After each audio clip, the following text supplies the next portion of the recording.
कि मेडिटेशन करो ताकि उनको जीवन जीने की कला तो आए। हाँ, हम उनको पढ़ा देते हैं, उनको CEOs बना देते हैं, डॉक्टर इंजीनियर्स बना देते हैं और साथ में स्ट्रेस भी दे देते हैं। उस चीज लाइफ की स्ट्रेस दे देते हैं। उस स्ट्रेस को डील करना and how to be happy, because ultimate goal क्या है? आप इस जीवन को खुशी खुशी जीना चाहते हैं and lead a good and healthy and happy life.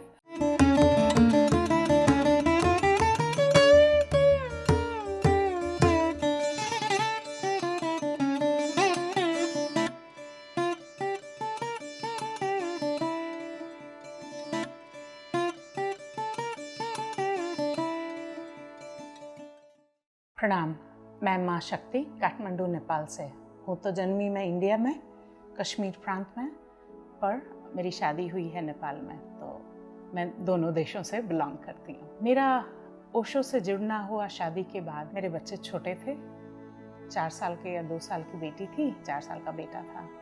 तो ये करीब 25 साल पहले की बात बता रही हूँ।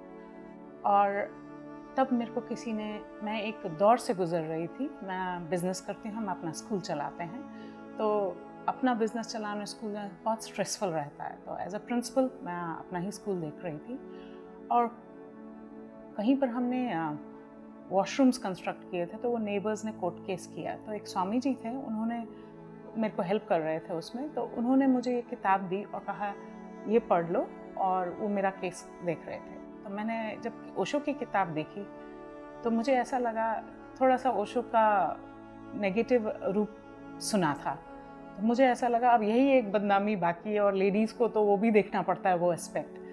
पर मैं फिर भी उनसे मिली, क्योंकि उन्होंने कहा तो एक क्लास मेडिटेशन की अटेंड कर, और उन्हें बहुत इंसिस्ट किया। 3 क्लास का बोला। मैं तो उनका बात रखने के लिए 1 क्लास के लिए चली गई। मैंने कहा 3 तो नहीं करूँगी, 1 करूँगी। और वो 1 क्लास क्या की कि मैं संन्यास दीक्षा लेके बाहर निकली। और तब पहले 9 दिन का कोर्स हुआ करता था, पर उस टाइम 18 दिन का चला, क्योंकि पार्ट टाइम ऑफिस गोअर्स के लिए रखा था, तो उसका डबल कर दिया था, सुबह और शाम। और ऐसा चुंबक की तरह खींचा, जैसे अगर आपने वो योगानंद की किताब पढ़ी होगी और वो गुरु को ढूंढते हैं और वो एक गली में उनको मिलता है, और वो कुछ था वैसा कि वो खिंचाव चला था। मुझे वो चीज़ याद है, घटना, कि वो क्या खिंचाव था, और मैं अपने को बोल रही हूँ कि क्या हो रहा है मेरे साथ। तो बेसिकली मैं कहूँगी ओशो ने चुना। जब आपका टाइम आ जाता है तो गुरु आपको खींचते हैं। यूँ तो मैं बचपन से स्पिरिचुअल वर्ल्ड में हूँ। मेरे नाना जी भी एक सन्यासी थे, हरिद्वार में देवीगिरी के आश्रम के, वो भी शिष्य थे। उनके गुरुबाई ठाकुर जी मेरे पहले गुरु रह चुके हैं। मैं छोटी थी, 19 साल या 21 साल की उम्र में उनने मेरे को जो सारा ज्ञान है, जो गुप्त ज्ञान है, उनने वो पूरा बोल दिया, और बहुत साधारण तरीके से उन्होंने बहुत कुछ मुझे बताया। पर मैं छोटी थी और मैं उसको ग्रास्प नहीं कर पाई।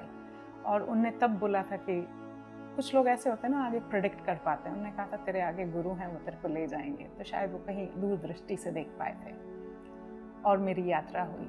और मैं धन्यभागी हूँ, मैं ओशो की कृतज्ञ हूँ, आप गुरुदेव गुरु माँ के कृतज्ञ हूँ। इतना प्यार लुटाया है कि मैं बता नहीं सकती। एक बार प्यार के नाम पे बात पे ये भी बताऊं कि एक बार ही हम ट्रैवल कर रहे थे, बाबा के साथ थे, गाड़ी में थे, बाबा आगे थे। तो कुछ चीज़ बोलने पर मैं बोल दी, कुछ आश्रम का जिक्र आया और मैं आश्रम करके कुछ अटक के जैसे बोली, आश्रम घर जैसा लग रहा था। तो बाबा ने पलट के बोला, शक्ति तू आश्रम मत बोला कर, तू मायके बोला कर जा रही हो। और ये बात मेरे लिए एक बहुत बड़ी बात हो गई। मैंने कहा बाबा ये तो इतनी बड़ी बात है।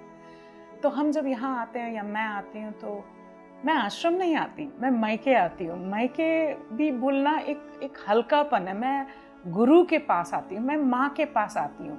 जो मैं शरीर से नहीं आती हूँ, वो मेरा जो जुड़ाव है वो आत्मा का है, और वो किसी को एक्सप्लेन करना बहुत मुश्किल है। तो ये मेरी शुरुआत रही, और पिछले 25 साल से मैं माँ बाबा के साथ जुड़ी हूँ।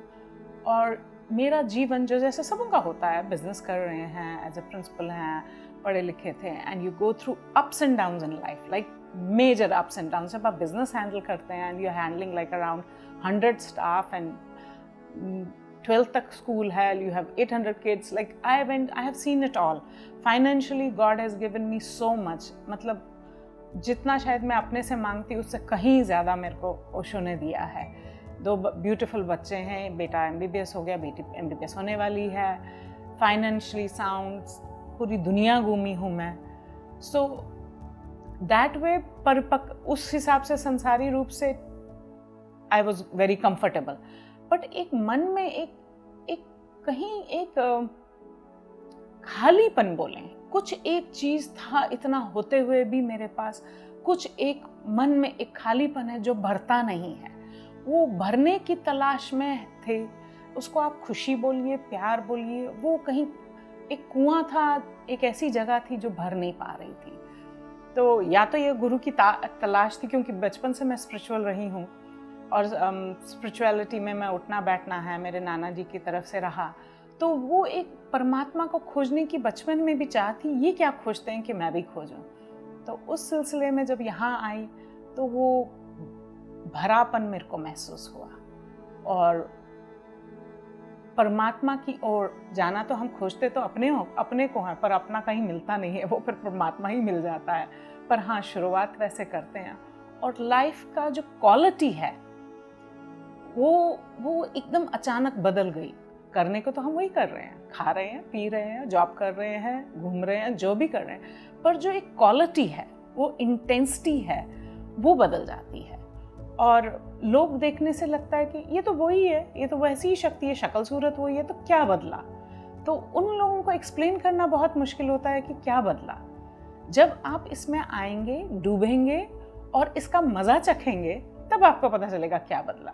ये ऐसे है कि किसी ने चीनी नहीं चखाया, गुड़ नहीं चखाया, उसको मैं जितना भी एक्सप्लेन करूं, चीनी इतना मीठा, इतना अच्छा, गुड़ इतना अच्छा, वो कल्पना कर सकता है, पर जब वो चखेगा तब उसको पता चलेगा अच्छा ये था। तो ये मेडिटेशन भी कुछ ऐसा ही है।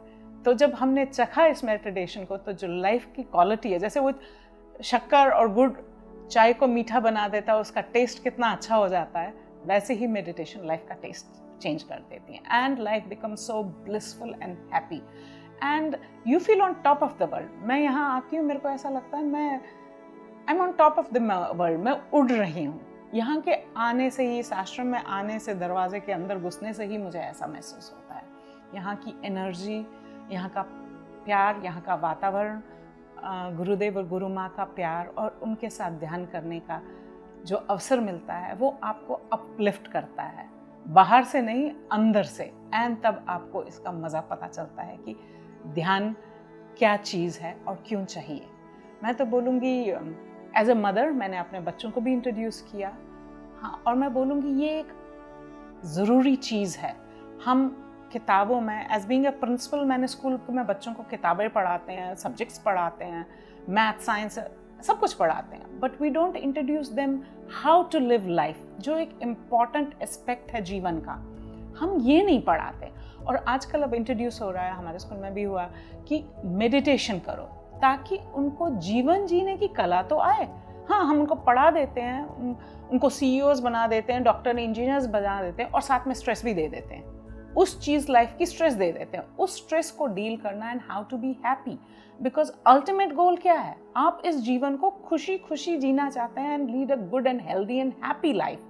तो वो हैप्पीनेस तो हमने उनको सिखाया नहीं, बाकी सब सिखाया। 24 साल 22 साल हम बच्चों को सिखाते हैं, पर वो हैप्पीनेस नहीं सिखा के, बाकी सब सिखा के वो सारा कुएं में चले जाता है। क्योंकि आजकल के यूथ को देखते हैं, कितना स्ट्रेस्ड है। Some of them take major decisions of committing suicide. We have seen that also. So that is really sad. Why? We could have saved a life if only they knew how to meditate and be happy with their own self. अपने अंदर ही खुशी है, और उस स्रोत को जानने का अगर मौका मिले, the world will be a happy place to live and everybody can be blissful. इसी के साथ मैं वाइंड अप करना चाहूँगी, and thank you so much for asking me, and धन्यवाद।